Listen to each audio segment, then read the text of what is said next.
通过航拍的画面，大家可以看到，在崖壁上面有几栋悬空建筑，等于是镶嵌在裂缝当中一样。在旁边呢，还有悬空栈道以及挂梯，非常惊险刺激啊！那今天呢，我们就来看一看这个悬空建筑，以及呢，我们去攀爬一下这个建筑，特别是上面第2栋建筑、第3栋建筑上下的，必须通过那个垂直的那个梯子才能上去。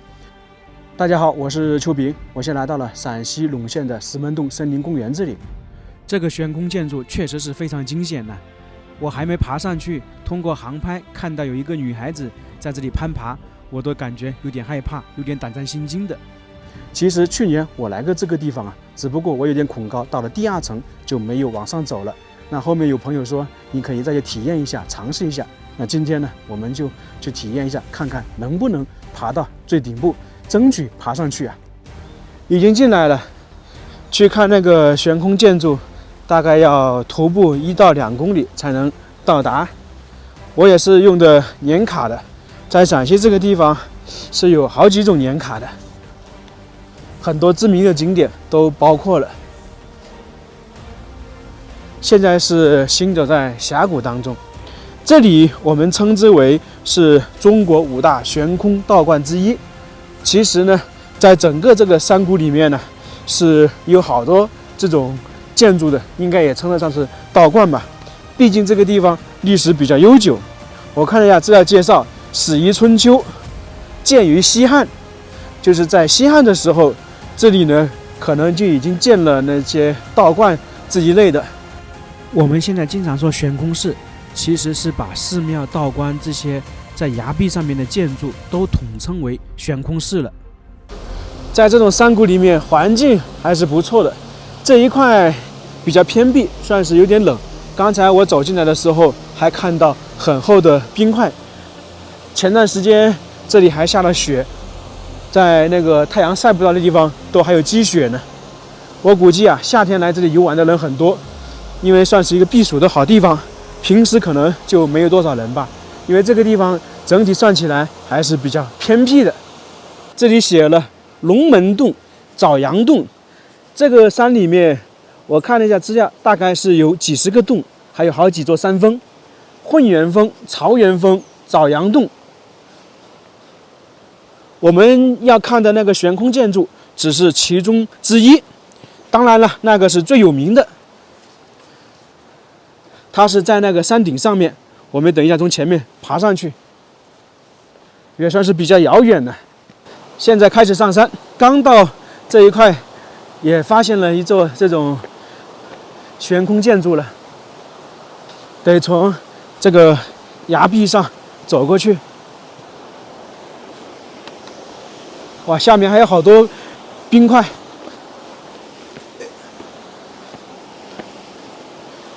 现在我们看到这里是有台阶，以前的话就是沿着这个石头攀爬上去的。哎呦，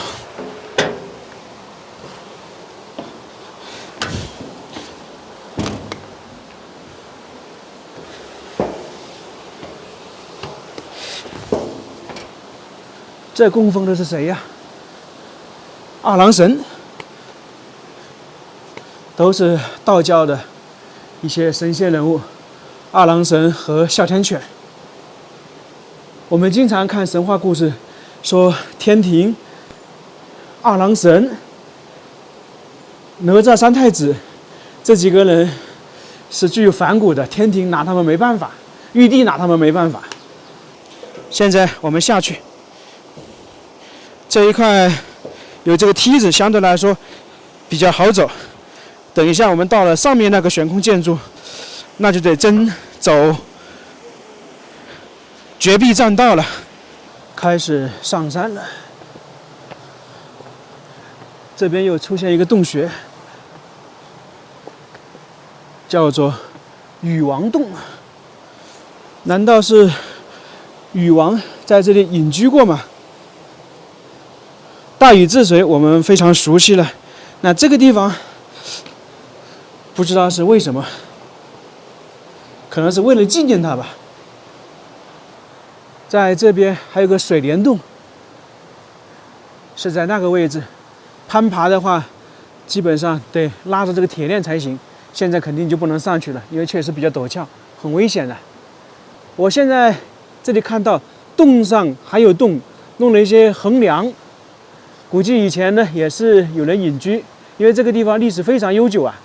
我看了一下资料，这个地方经常有人隐居啊。历史上赫赫有名的孙思邈来这里生活过，吕布动兵的祖师也在这里隐居过，特别是全真教的丘处机，在这里呢生活了7年，修行了7年，创立了龙门派。从而说，这个地方2000多年以来一直都算是一个道教圣地。爬山真的挺累的，最近我爬了好几座山。一开始去的是孙悟空的庙，结果没有爬完，后面又去了唐昭陵、李世民的陵墓，以及呢唐建陵。今天又来到了这个悬空建筑。过2天呢，我还得去爬一座悬空寺庙。上来之后，在这个半中间看到一座殿宇，财神殿。看这个建筑，应该也是有一段历史的。这里面供奉的是财神赵公明。继续往前走，前方也是游客。在北方啊，冬天你看都是光秃秃的，如果是南方就好看一点。这些地方非常干燥啊。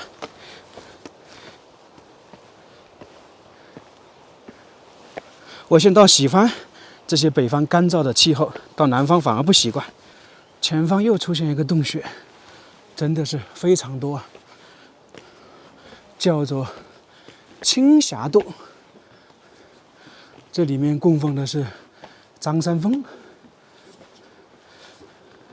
这里介绍说，在明朝初年，张三丰来过这里隐居生活。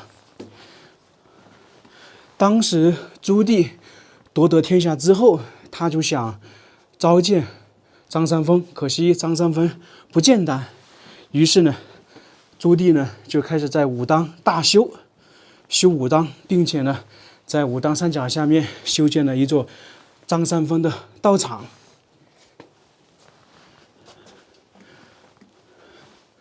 可惜呢，最后张三丰还是没有去见他。快到了，在那个位置我已经看到一点，视频可能看不到，树木太多了。差不多我走了1个小时，终于到了。实际不用那么久啊，主要是我走得慢，边走边看。这个下面是有很多建筑的，很多都是新建的，还有人在这一块修行。那我们看的悬空道观、悬空建筑，就是在这一块。这边有，这里也有，分为好几层。在底下看崖壁上这些建筑，真的是非常震撼。它是分为2部分，左边呢是单独的一座殿宇挂在崖壁上面，从画面可以看到是没有道路的，要上去只能攀爬岩壁，或者我们可以看到旁边有一个挂梯，通过那种形式上去。这种是非常危险的，等一下我们可以近距离的看到那个挂梯。右边呢，这些是大概分了3层，全部是镶嵌在崖壁上面的。这样看的话非常刺激。等一下呢，我们要爬到最顶部那栋建筑上去。在上去之前，我们来仔细看看这个地方。它也算是在半山腰，旁边呢有一个大大的峡谷。那我刚才碰到一位修行的，算是义工吧，他说这里风水很好。他解释了一下，确实是如此啊，是一个藏风聚气的地方。这里属于大山里面吧，冬天会比较冷。如果下雪的话，对面的山上或者下面峡谷会积雪，而这里不一样，这里不会，并且呢，这个雪啊下在地上，它会慢慢的往上飘，就我们经常说的瀑布倒流一样。那这个地方呢，就等于是藏风聚气的好地方，因为刚好是峡谷一个缺口。这一块是八仙殿，供奉的肯定就是八仙。现在我们就开始去攀爬这个悬空建筑了。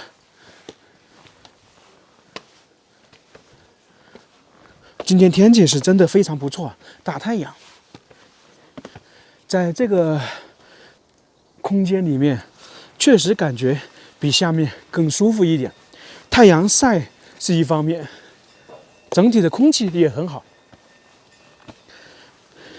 听刚才那位义工一讲啊，我也回想了一下，确实很多道观或者是在大山里面的寺庙，他们选择的地方是有点与众不同，都是这种一个凹进去的洞穴一样。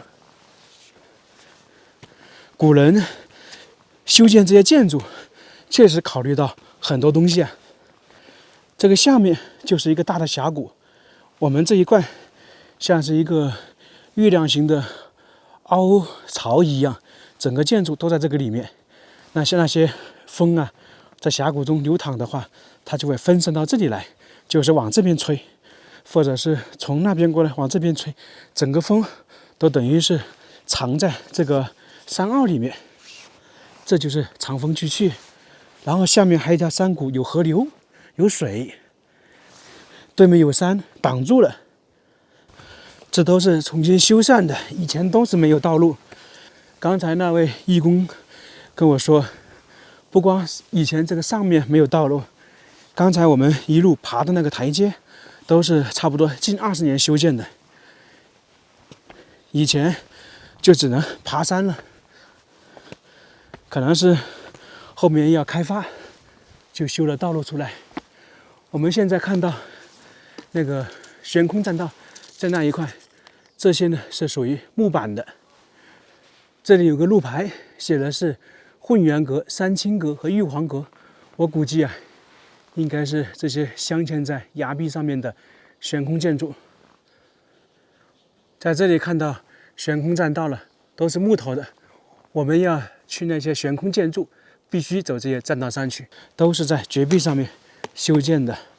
这里也是悬崖栈道，只是相对来说好一点。这边是东王宫，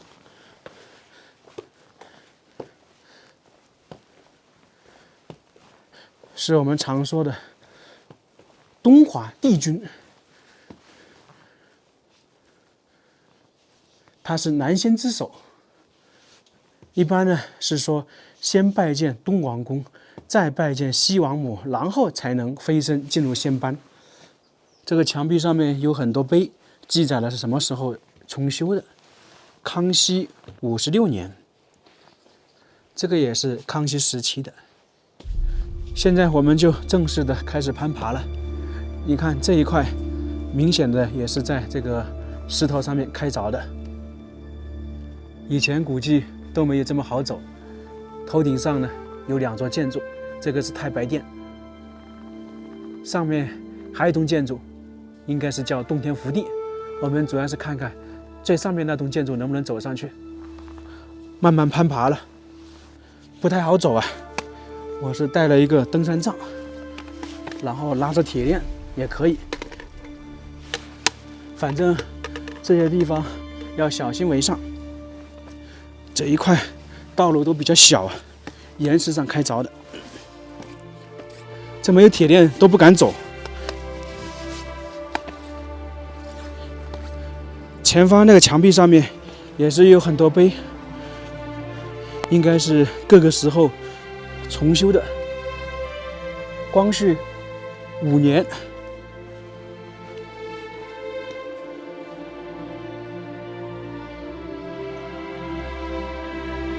很多啊。上面那个建筑叫做洞天福地，大家猜一猜他们以前是怎么上去的？就是靠这个挂梯，通过这里攀爬。先是这一块有铁链，然后大概到了这里就通过这个挂梯爬上去。当然现在为了安全着想，我们肯定是不能上去，它这一块呢把它收起来了，完全是在垂直的绝壁上面攀爬呀，很惊险很刺激呀。不知道这个里面的那些修行的道长他们有没有走过？如果里面呢要上香要点一些东西，那可能就会通过这里攀爬吧。我们再过来看一下这个挂梯，大家看的是很清楚，很危险。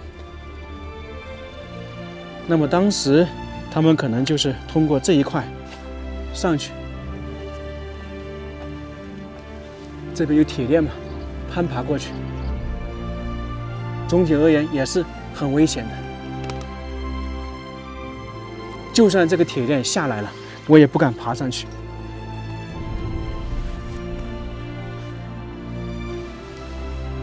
近距离的看一下这是铁链，哇，铁链加木头，这个是要很厉害的人，并且呢平衡性很强的人才能走吧。看着都害怕呀。之前我们看一些悬崖村，它要攀爬绝壁都没有这个刺激。那现在我们就去走这个悬空栈道，去那个裂缝里面的建筑看一下。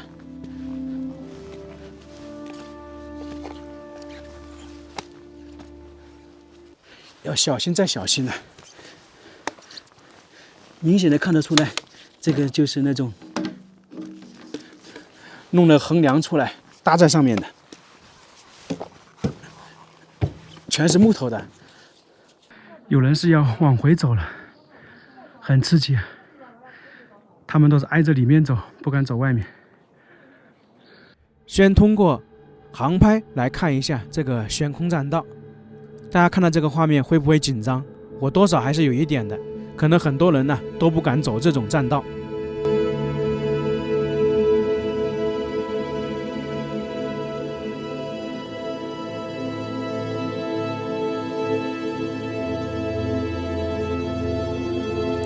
特别是快到栈道的尽头那一块，离底下还是很高的。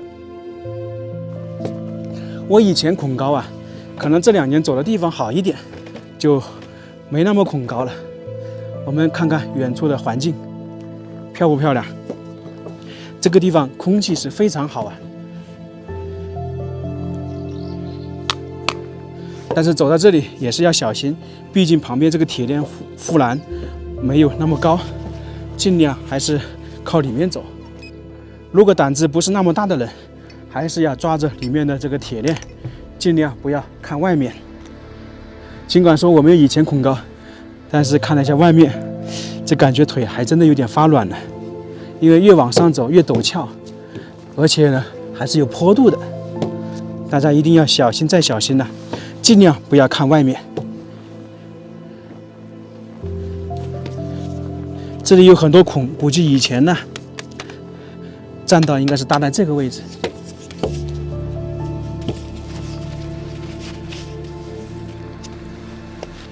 拉着铁链吧，这里就不能用登山杖了。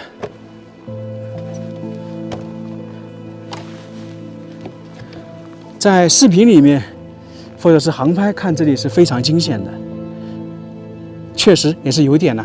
有恐高的或者老年人就不要走这里了，小孩也不要走，因为旁边这里就空隙很大，并且呢，外面的这个护栏是比较矮的。快到了，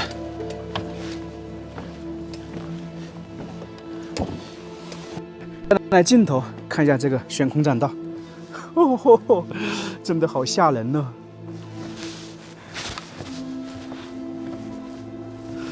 哎呀，确实。再看看远处那个悬空建筑，那个是洞天福地啊！你看，完全是靠几根柱子支撑着的，柱子加横梁，这就是古人的智慧啊！反正我走到这里，这个怎么感觉有点胆战心惊的感觉？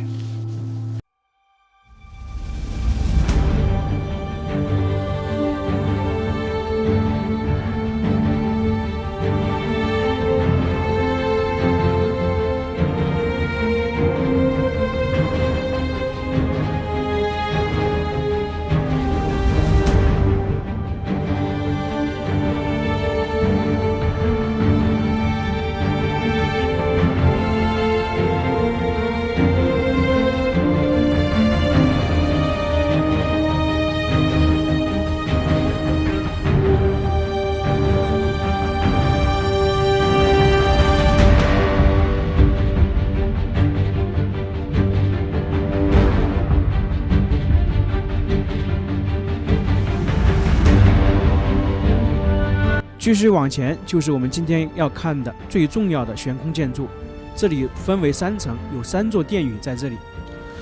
走完了栈道，我们继续往上攀爬。这一块啊，被称之为小华山，因为非常陡峭啊。这是我们看到这3座悬空建筑裂缝里面的建筑的第一栋，也是最底下的一层。我们走上去看看。这里是一定要抓住铁链才能上去的，要不然走不过去。而且铁链比较粗啊，我感觉这个铁链可能都有上百年的历史，很有可能是清朝或者更早留下来的。那这个悬空建筑呢，都是靠这个柱子支撑，完全就是在这个崖壁上面。我们看这个建筑，它上面应该还有一层，要小心啊！没这个铁链都不敢这样站起来走。哎呀，怪不得称之为小华山。我们有机会都得去华山走一走。在旁边也有些石刻，看看写的是什么。有点风范，估计也是修缮的。哇，这里面好凉快，甚至说是有点冷。这陡不陡峭？我把包就放在那里了，我就不背上来了。都是靠这些柱子加固的，看情况，这里是经过修缮的。刚才我碰到一位修行的人说，这边的建筑啊，大部分都是明清时期的。哇，这里面别有洞天呐！在这个洞里面还有一栋建筑，还有一个殿宇，这等于是洞中有洞。那以前那些先人们选择地方确实是很会选择啊。这一块以前肯定是天然的洞穴，然后他们来这里修行，就经过日积月累，日复一日，年复一年，把这个地方打造成一个洞天福地。这是我们刚刚上来的，这是通道，上面也是有一栋建筑的。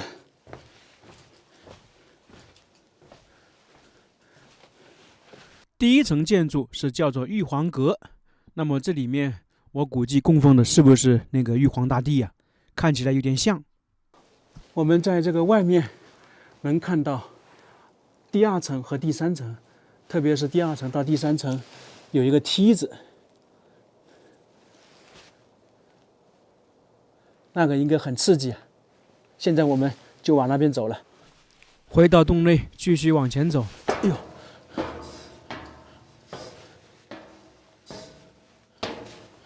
现在是有梯子，以前没有梯子，都是靠这种铁链攀爬上来的。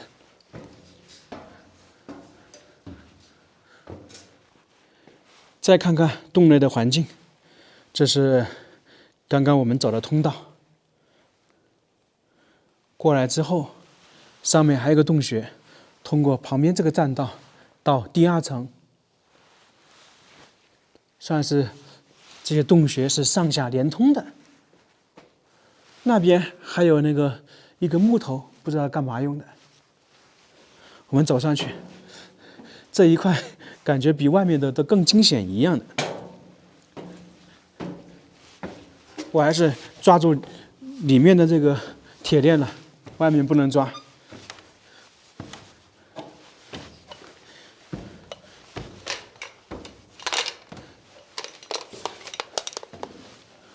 我确实胆子比以前大了，以前这些地方都不敢来的。这上面还有一个洞穴啊，真的是内有乾坤。估计以前修行的人，上面的洞穴也到过，当然那里面是没有建筑了。这都是根据洞穴的大小来建一栋建筑出来的。往上走。这来到了第2层，一上来就看到有那个梯子，有铁的，还有木头的。我们等一下再攀爬。这里呢是三清阁，就第2层的建筑供奉了三清天尊、元始天尊、灵宝天尊、道德天尊。这大家应该有一定了解了。看到这里，确实得佩服古代的先人们，在这样的裂缝当中，竟然建造了这样有层次感的建筑。我们现在要建造这样的东西，这样的房屋都比较困难，而在几百年前乃至上千年前，就已经有人在悬崖绝壁上建造起来了，确实是了不起呀，他们厉害了。2层我们就逛完了，现在想要去第3层，就必须通过旁边这些梯子爬上去。去年呢，我也是只到了第2层，第3层没有上去，因为那个梯子我有点恐高，不敢攀爬。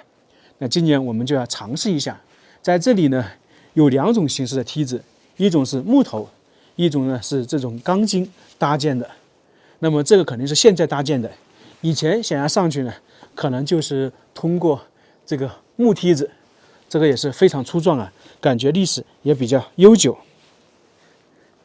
单单从这里看这个梯子，确实感觉有点让人害怕呀。我们就来尝试一下，看能不能上去。来都来了嘛，以前上去呢是通过这个木梯子上去的，后面可能为了安全着想，就把木梯子移到另外一边，搭建了后面的这个钢筋梯子。那想要去3楼，就必须走这个钢筋的梯子。给大家先看一下，完全是垂直的，就有点像刚才我们看到那个挂梯一样。那在这里好就好在这个外面有一个挡住的，里面也挡住的，就等于把你整个身体保护在里面。那现在呢，我们就得攀爬上去了。这里没有铁链了，但是有这个钢筋抓住了。那我们现在就开始攀爬了。大家看到会不会紧张？我确实是有一点的，因为我尽管说恐高没有以前严重，但是呢，还是会有一点点。我爬确实是有点紧张啊。越到上面越高，真的心里已经有点波动了，有点紧张，很明显。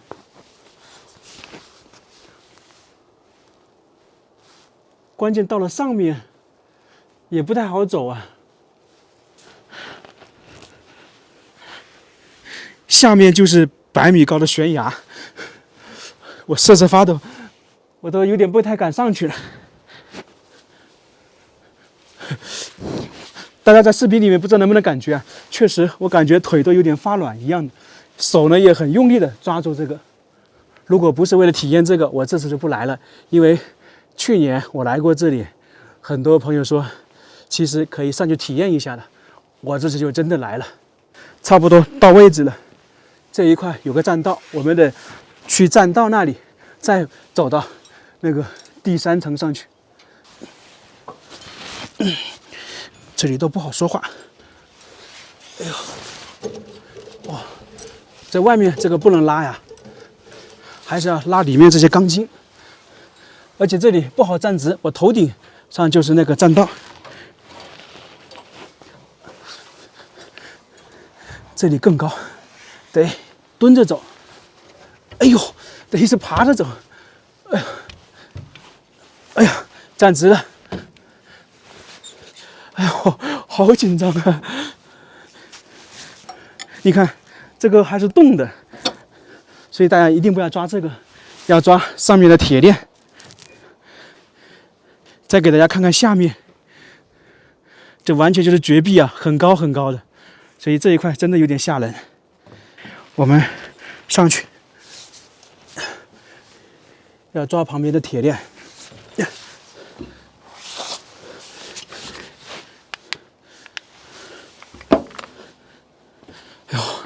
这里应该是最紧张的地方，我得抱着这个那个柱子走，因为旁边我不敢看。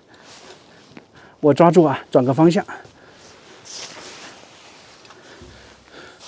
啊，我们转过来看一看，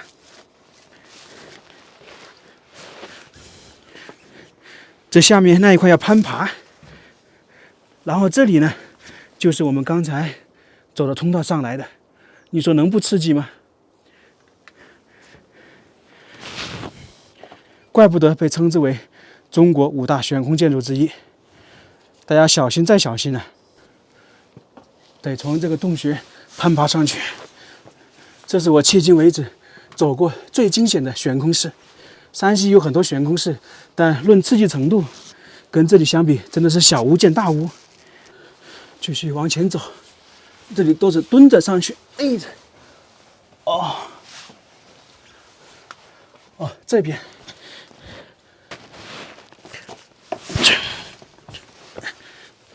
哎呀，终于上来了。哎呀，好累呀！这一块是我迄今为止走了这么多地方最惊险、最刺激的地方，确实是比较惊险啊！大家一定要小心再小心。哎呀，有点累，主要是心里非常紧张。这一块呢是叫做混元顶，是整个龙门洞的最高处，里面供奉的是混元老祖。在当年丘处机来到龙门洞这里居住修行了7年时间，我估计啊，像这些山洞他肯定是来过的，在当时很有可能呢就已经有殿宇了，他很有可能呢也是在这里修行。他在这里修行的时候还招收了一些徒弟，从而说他是这里的祖师。站在这个顶部，我们看下面刚才走的那个栈道，估计有100米吧，可能差不多。看的都有点头晕了。我们在这个上面就能看到刚才我们说的这个是藏风聚气的好地方。你看，这是一个大的缺口，外面是一个峡谷，风不管是从那边过来还是从那边过来，都会汇流到这个地方，然后呢它是会往上涌，所以说一旦下雨或者下雪，这可能就会往上吹，这就是我们经常说的瀑布倒流一样的。这个地方真的是一个好地方啊！现在是没有绿色，那到了夏天可以说是一个山清水秀的地方。现在在下面生活的人大概是10几个，一些呢是本身这里的道士或者道长，还有一些呢是义工。我们现在看到最右边那2栋长一点的房屋呢，就是用来居住的，而这个下面直接的房屋就是这个道观里面的大殿。这个殿宇每天是有人上来点香的，不知道是每天1次还是2次。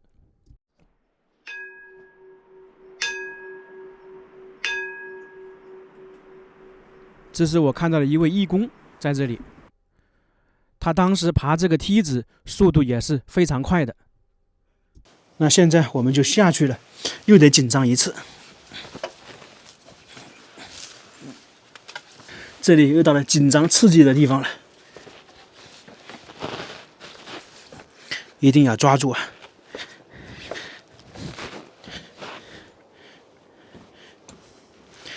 就这一块应该是最惊险的。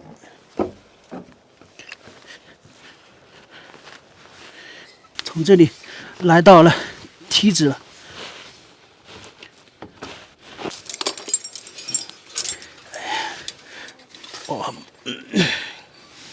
，OK， 就这样下去。那现在我们就开始下山了，准备走了。这个栈道再走一遍。不看外面还好，一旦看外面的话，腿软了。今天呢，算是突破自我了。我自己都没有想到我能爬到第3层，因为走到那个半中间，我都有点想放弃了。结果一鼓作气爬上去。我下来了，据说在这里呢，还有一个丘处机的洞穴，就是当时他在这里修行的地方。丘主洞往这边走，既然有这种说法，可信度还是挺高的。反正我走到这里，发现这个洞穴肯定也是不一般，走起来应该也不会那么容易。一般这种相对来说传说中的人物啊，他只要修行的地方肯定是有点与众不同的，这没有铁链也不好攀爬。在这个里面还有一组雕塑，应该就是丘处机的。我感觉丘处机在这一边修行7年，他并不是一直在这一个山洞。我们刚才说的裂缝那几个殿宇那些山洞，估计当时他也在里面修行过，就可能这边很多山洞他都去过，都在那边修行过。今天来到这个地方真的是不虚此行，算是大开眼界啊。像这种夹在裂缝中的房子真的是比较少见，而且呢是一下子出现了山洞，不得不佩服古代的那些工匠，向他们致敬。那今天我们这个视频就到这里了，非常感谢大家，我们下个视频再见。